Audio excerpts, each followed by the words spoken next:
Albania અને Hungary દેશના ખોટા અને બનાવટી વર્ક લેટર આપનાર વી4યુ વિઝા કન્સલ્ટન્સીના માલિક રિપલ શાહને ગોરવા પોલીસે ઝડપી પાડી કાયદેસરની કાર્યવાહી હાથ ધરી છે। વી4યુ વિઝા કન્સલ્ટન્સીના માલિક રિપલ ગિરીશભાઈ શાહ નાઓએ 210 Atlantic Sarabhai campus Genda circle પાસે વડોદરા શહેર ખાતે વિઝા અપાવવાની ઓફિસ ખોલી વિઝાના કામ લીધેલ। તે પૈકીના મનુબેન પ્રવીણભાઈ અર્જનભાઈ સિગડિયા અને તેમના દીકરાના અલ્બેનિયા ખાતેના વર્ક વિઝા કરી આપવાના બહાને કુલ 6 લાખ જેટલી રકમ મેળવી લઈ તેઓના અલ્બેનિયા ખાતેના ખોટો અને બનાવટી વર્ક લેટર આપી અલ્બેનિયા ખાતે મોકલી આપેલ। ત્યારબાદ ત્યાંથી તિરાના પોલીસ દ્વારા ખોટા વર્ક લેટર હોવાના કારણે પરત ભારત મોકલી આપેલ, જે અંગે ગોરવા પોલીસ મથકે ગુનો 12/9/2025ના રોજ દાખલ થયેલ તથા લલિતભાઈ જયંતિભાઈ ઠુમરને હંગરી દેશ ખાતેના વર્ક પરમિટ તથા નોકરી અપાવવાના બહાને વિશ્વાસ અને ભરોસો આપી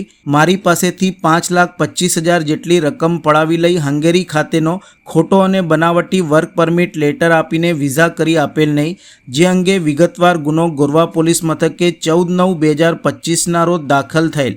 આ ગુનાના આરોપી વિરુદ્ધમાં કડક કાર્યવાહી કરવા સારું ઉચ્ચ પોલીસ અધિકારીઓએ સૂચના અને હુકમ આપેલ, જે સૂચના આધારે ગુનામાં સંડોવાયેલા આરોપી વી4યુ વિઝા કન્સલ્ટન્સીના માલિક રિપલ ગિરીશભાઈ શાહને ગોરવા પોલીસ દ્વારા અટક કરી તપાસ હાથ ધરેલ છે। નોકરી અપાવવાના બહાને વી4યુ વિઝા કન્સલ્ટન્સીના માલિક રિપલ ગિરીશભાઈ શાહનાઓ દ્વારા છેતરપિંડી કરેલ હોય તો ગોરવા પોલીસ સ્ટેશન ખાતે પુરાવા સાથે સંપર્ક કરવા પણ અપીલ કરાઈ હતી।